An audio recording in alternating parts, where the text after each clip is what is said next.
Les chroniques du Moulin, c'est toute l'année. Vous vous arrêtez des fois. Vous les tournez quand, ces chroniques? Tous les lundis?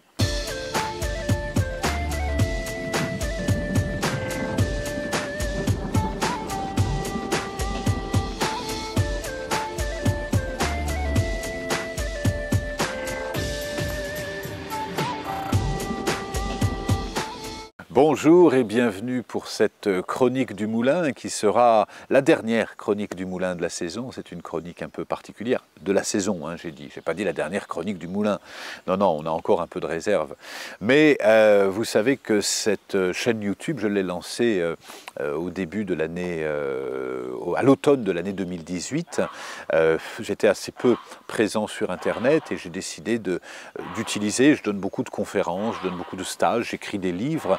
Et à un moment donné, je me suis dit que, voilà, on me demande régulièrement quand est-ce que tu vas donner une conférence à Strasbourg, à Perpignan, et ça fait faire beaucoup de kilomètres. Donc j'ai décidé de vraiment mettre en place un enseignement qui soit sur le net, et donc d'utiliser pour ça une forme qui me correspondait pas mal, la forme des chroniques. Des chroniques, c'est une réflexion de 8 à 15 minutes à peu près, hebdomadaire, où je vais sur un thème pouvoir le partager avec vous. Et donc, c'est la deuxième saison qui arrive au bout, pour laquelle je partage ces thèmes avec vous, et j'ai beaucoup de plaisir à le faire. Les thèmes, ils me viennent spontanément, et puis j'aime demander aussi à mon public, à ma communauté plutôt, puisque ça marche dans les deux sens, à ma communauté de partager les thèmes qui tiennent à cœur. Donc régulièrement, nous recevons en commentaire, tiens, si vous parliez de tel sujet, et comme cette chronique est la dernière de la saison, eh ben, je vous invite à vous lâcher au niveau des commentaires pour nous indiquer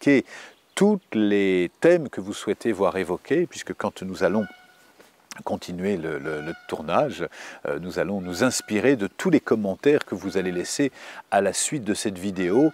Par rapport au thème, soyez certains que je n'ai pour ma part pas de thème de prédilection, que j'ai pas de tabou. Ça me semble, dernièrement j'ai été invité alors que je donne beaucoup d'enseignements sur la spiritualité, et puis je me suis retrouvé un jour sur RMC avec mon amie Brigitte Lahaye, et les questions du public portaient sur la sodomie, sur la fellation. Je m'étais trouvé très surpris à répondre sur ces thèmes.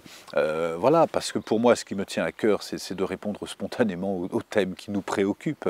Et des fois, je n'imagine pas toujours ce qui peut préoccuper les uns et les autres, mais par contre, ce qui me tient à cœur, c'est de pouvoir évoquer tous les thèmes qui vous tiennent à cœur. Comme je le dis au début, il n'y a pas de différence entre la vie matérielle et la vie spirituelle. Et je crois que le fait de pouvoir évoquer tous les thèmes sans séparer spiritualité, matérialité, de pouvoir simplement parler comme on pourrait le faire entre amis, c'est en tout cas l'intention que je pose. Donc je vous invite en commentaire à nous indiquer tous les thèmes qui vous tiennent à cœur. Merci de votre présence, merci de votre fidélité. La chaîne YouTube atteignait près de 40 000 abonnés en fin de première année. Là aujourd'hui, dans cette deuxième année, nous avons monté en flèche, et ça c'est grâce à vous, c'est grâce à votre fidélité.